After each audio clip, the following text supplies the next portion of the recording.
Hi, this is Quinn at Kaizink, and today I'm going to show you how to add inventory into Fulfill Engine. So when you open Fulfill Engine, it will start you on this page here. You want to go up to the top to Inventory, and then you're going to click on Product, Catalog, Inventory, and then SKUs. And then up here there's a little search bar, so I'm going to type in the SKU for the product that I would like to add. And it'll give you all of the colors. I'm looking for deep black, and I'm going to add some larges. So I'm going to click into this product, and I'm going to do an adjustment.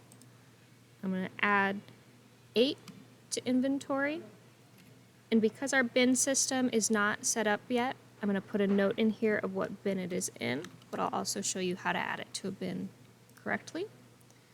So right now there's a note on those 8 as well as the date they were added to inventory.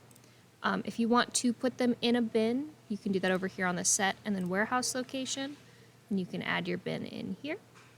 And then to view the inventory that we have in stock, you can go back up to inventory and then all inventory, and this will show you everything that we have in stock, and then when they are assigned to bins, it will show it over here in the warehouse location.